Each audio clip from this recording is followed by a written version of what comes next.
আজ আমার ছেলের বায়না আর মাছ রান্না করবো। তেল ঢেলে দিয়েছি, কড়াই গরম হয়েছে। এই যে মাছ এনে রেডি হয়ে গেছে, ধুয়ে ছুঁয়ে রেখেছি। নুন হলুদ মাখাবো, লবণ হলুদ এটাকে মেখে নিচ্ছে ভালো করে নুন হলুদ দিয়ে।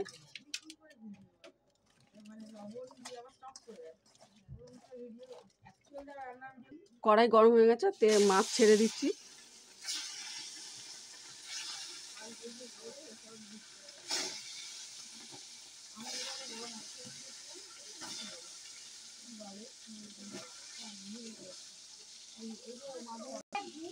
মাছ ভাজা হয়ে গেছে, তুলে দিচ্ছি মাছ।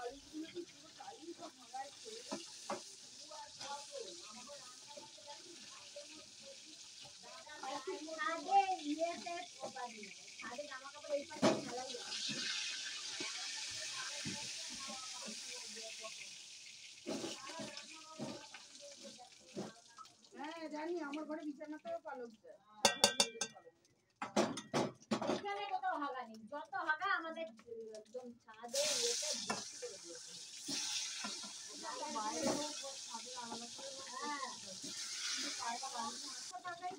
আলু দেবো না, ফুলকপি দেবো। ফুলকপি দিয়ে ঝোল করবো, এই ফুলকপিটা দেবো। পিস পিস করে কাটি, সব এরকম এক পিস হয়েছে, আর এক পিস হবে লাল করে ভাজবো। ফুলকপি কাটা হয়ে গেছে, এটা একটু গরম জল দিয়ে ভাপ দিয়ে নেবো।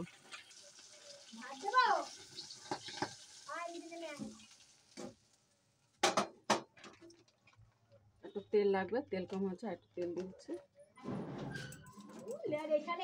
তেলটাও গরম হয়েছে, দিয়ে দিই বাদ বাকি মাছগুলো।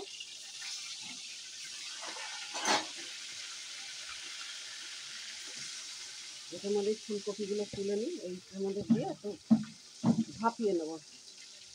ফুলকপির যে গন্ধটা ওটা একটু তুলবে।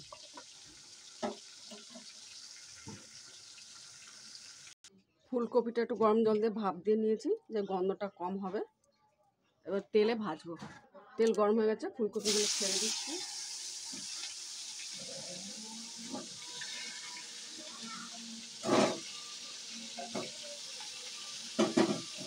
একটু লাল লাল হবে কপিগুলো।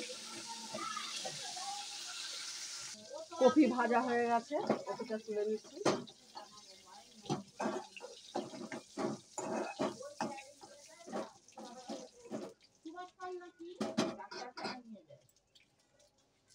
ফোড়ন দিচ্ছি জিরে, লঙ্কা, তেজপাতা আর একটু পাঁচফোড়ন।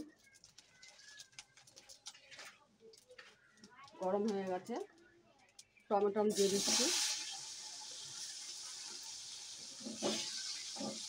টমেটোটা একটু ভাজা ভাজা হবে। জিরের গুঁড়ো, ধনের গুঁড়ো, আদা বাটা, হলুদ গুঁড়ো, আন্দাজ মতন লবণ, লঙ্কার গুঁড়ো দিয়ে দিয়েছি। মশলা কষানো হচ্ছে, এটা কষানো হলে ফুলকপিগুলো দিয়ে দেবো। এই যে ভাজা হয়েছে কপিগুলো, কষানো হোক, একটু গন্ধ বেরোবে, সেন্ট বেরোবে। কষানো হয়েছে, ফুলকপিগুলো দিয়ে একটু নাড়বো।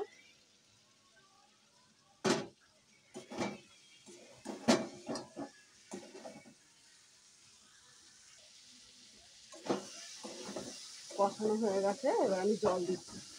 দেখুন লাল লাল হয়ে গেছে, কড়াই থেকেও একটু ছাড়া হয়ে গেছে, তেল ছাড়ছে, কড়াইটাও তেল তেল হয়ে গেছে, নিচে লাগছে না। এবার জল ঢেলে দিচ্ছি। জল দিচ্ছি আন্দাজ মতন, ফুলকপিটা সিদ্ধ হবে। ভাজাতে সিদ্ধ হয়েছে, তবে আরেকটু সিদ্ধ হবে। দেখুন আদা জিরে বাটা দিয়ে যেহেতু এই মাছটা ঝোল করছি, আমি গরম মশলা দেবো না, ধনে পাতা দেবো। ধনের গুঁড়ো দিয়েছি, তাও একটা কাঁচা ধনে পাতার একটা সেন্ট আলাদা, এটা দিচ্ছি। পাতা সব সিদ্ধ হয়ে গেছে, মাছগুলো ছেড়ে দিচ্ছি।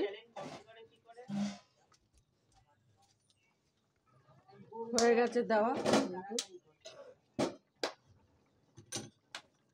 ধনে পাতাগুলো দিয়ে দিচ্ছি।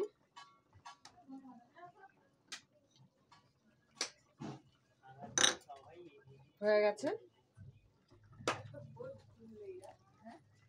আর মাছটা জ্যান্ত বলে ধনে পাতা দিয়ে যেহেতু করছি পাতলা ঝোল হয়েছে, মানে ও বেশি ঝোল হয়নি, দেখুন একটু মাখা মাখা হয়েছে। হয়ে গেছে।